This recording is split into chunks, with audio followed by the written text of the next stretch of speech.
गुरुर्ब्रह्मा गुरुर्विष्णुर्गुरुर्देवो महेश्वरः गुरुः साक्षात् परब्रह्मा तस्मै ശ്രീഗുരവേ നമഃ. ഓം ശ്രീ സായിരാം. 1951 ബാംഗ്ലൂർ നാഗരത്നമ്മാൾ വിശ്രുതയായ കർണാടക സംഗീതജ്ഞ. ത്യാഗരാജസ്വാമികളുടെ സമാധിപീഠം പുനരുദ്ധാരണം ചെയ്ത സുഹൃതിനിയാണവർ. ത്യാഗരാജസ്വാമികളാണ് അവരുടെ ഇഷ്ടദേവത. ഒരിക്കൽ വെങ്കടഗിരി രാജാവിന് നാഗരത്നമ്മാൾ ഒരു കത്ത് എഴുതി.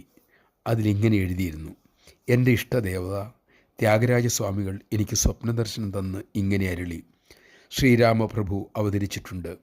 അവിടുന്ന് യാത്രാവേളയിൽ വെങ്കടഗിരി കൊട്ടാരത്തിൽ എത്തും. രാമനെ ദർശിച്ച് അനുഗ്രഹം സ്വീകരിക്കുക. ഇത്രയും പറഞ്ഞ് അവിടുന്ന് മറഞ്ഞു. അതുകൊണ്ട് അങ്ങയുടെ കൊട്ടാരത്തിൽ ഏതെങ്കിലും മഹാപുരുഷന്മാർ എപ്പോഴെങ്കിലും വരുന്നുണ്ടെങ്കിൽ എന്നെ അറിയിക്കണേ. വെങ്കടഗിരി രാജാവ് ഭഗവാൻ ബാബ ജന്മാഷ്ടമിക്ക് എഴുന്നള്ളുന്ന വിവരം ഉടൻ തന്നെ അവരെ അറിയിച്ചു.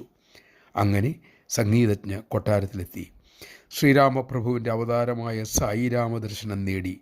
ആ ദിവ്യ കോമള സുന്ദര രൂപം കണ്ട് അവർ ത്യാഗരാജകൃതി അറിയാതെ പാടിപ്പോയി: അതിലാവണ്യരാമ. സ്വാമി അത് കേട്ട് ആനന്ദിച്ചു.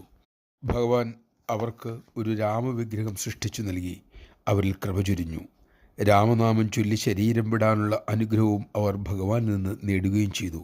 ഒടുവിൽ ആ പ്രാർത്ഥന സഫലമാകുകയും ചെയ്തു. ജയ് സായിരാം.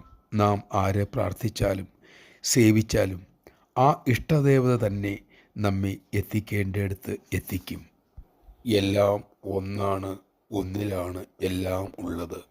അത് തെളിയാൻ സ്വാമി നമ്മെ അനുഗ്രഹിക്കട്ടെ.